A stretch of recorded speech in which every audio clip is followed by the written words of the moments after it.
Alright guys, let's get to it. For your information, yes, I do use a circle template.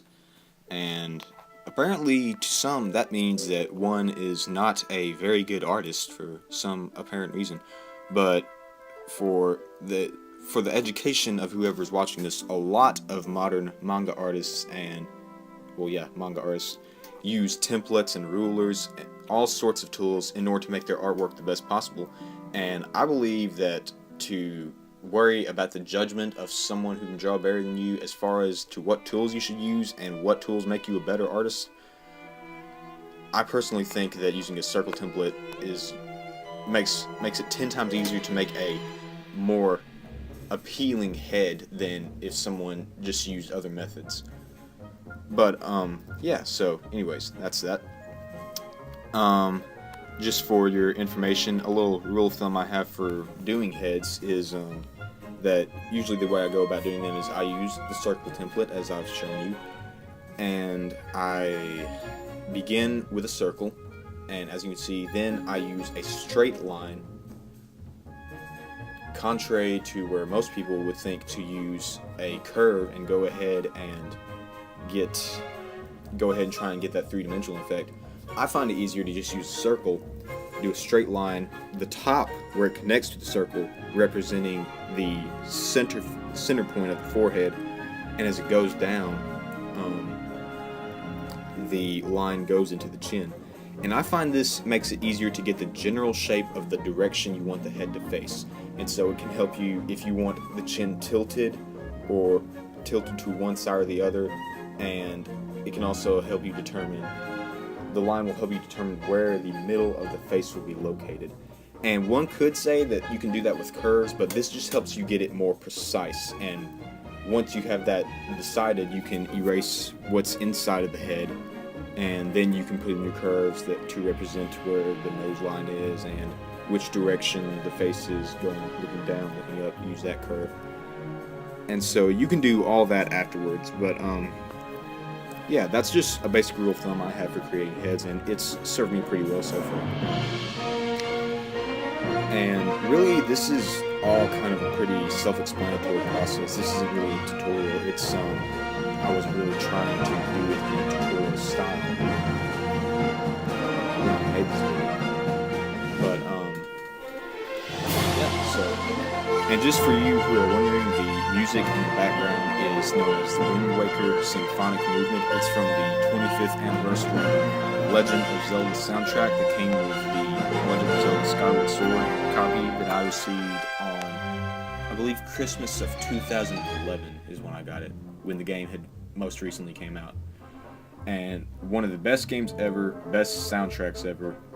If you have not ever played a Zelda game and you are a anime or a manga fan, I would highly recommend it. Of course, I haven't met just too many manga and anime fanatics, pardon my southern accent, that don't know what Legend of Zelda is. And so, yeah, so there's that. And just to explain to you what I'm doing with that triangle shape, for those of you who haven't figured it out. What I'm doing is, when I create a character, I usually start off with, as you saw before, the head, and then I just use a general curved line to represent the direction of the neck, and then the rest of my body is constructed from a triangular.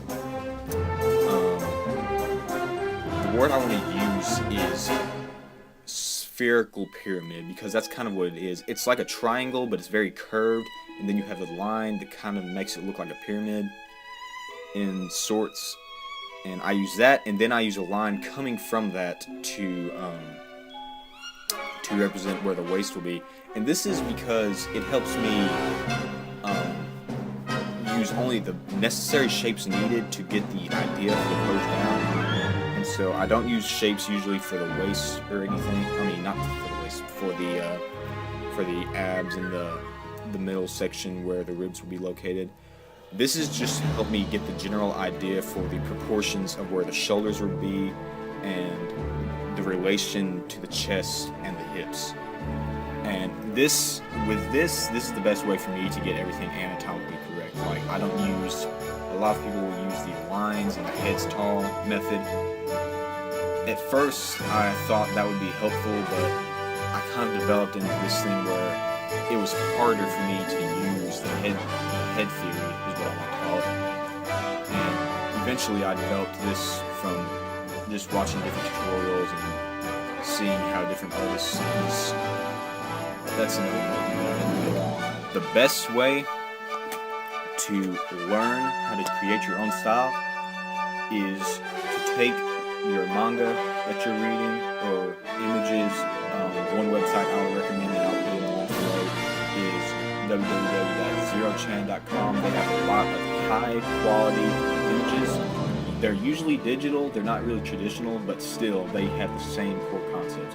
And there's a lot of good reference from a lot of the popular, the mainstream, the not mainstream manga, a lot of original artwork. Really good place to find references for hairstyles, outfit ideas. Awesome website, I use it all the time. Careful though, they do have some images that I wouldn't necessarily call them. It's kind of hard with some of this stuff to draw the line between inappropriate and the use of certain things for the benefit of the artwork. So I'm just gonna go ahead and just throw a very light warning out there. It's not anything major, just for the very, very young, it may be somewhat not up your alley. But anyways, so just so you can see what I'm doing, as you can see, I'm just using basic shapes, stick figure to get the general idea for the character down. And this is just the very basic. It took me 10 minutes. Most of my artwork is usually going to take about, I want to say, the last character full body that I did took around a total work amount of, I think 10 hours is how much it took, and that was for both the detail and the inking. So for 10 hours, that's about how long it takes for my full body characters. And I'm hoping to start working on trying to reduce that to 8 hours, because with this kind of artwork, if you take too long and you don't have a high quality image after you're done, people, even if you create, that's something that I've been thinking about, is even if you create a masterpiece, but it took you 30 hours to complete, somebody's going to look at you, if you only have like 2 pages of manga, they're going to be like, no, you're not going to be able to meet deadlines, you're not going to be able to get stuff on the market. So I'm kind of trying to improve my time, but as for the stick figure, I'm kind of doing it in double time right now. I'm trying to come up with a concept for the character and the actual pose it's going to be in. Wow, I just completely screwed it. I'm fixing to erase that, don't worry. But yeah. Oh my goodness, I completely forgot what I was saying. But anyways, yeah. I keep saying yeah. I don't know why. I apologize. I'm recording my voice over this video while I'm doing it, so I'm not actually speaking while drawing. I think really late at night, so there's probably no way I can talk. But yeah, I'd say the general pose is just about done. Everything seems to be in order. He's got, you can see the general shape of, and if you knew exactly what the character looked like, you would probably begin to envision him in this pose. And so, yeah, I guess we're about done here. This is pretty much it. This is the character. Gotta fix a few things here with this leg, but other than that, yeah, this is just how I get the very basic shape for my characters, and how I begin to visualize how I want to make them. And probably either tonight or more than likely tomorrow, I'll be posting the video on how I get the details in and the anatomy for this character. So hopefully I'll be posting another video soon. Guys, subscribe to my channel. I have the link to that website for the images down below. And yeah, so that's about it. So keep in touch, and I will see you guys the next time that I do a video. So, a few last touch-ups here. Alright, guys, take care. See you later.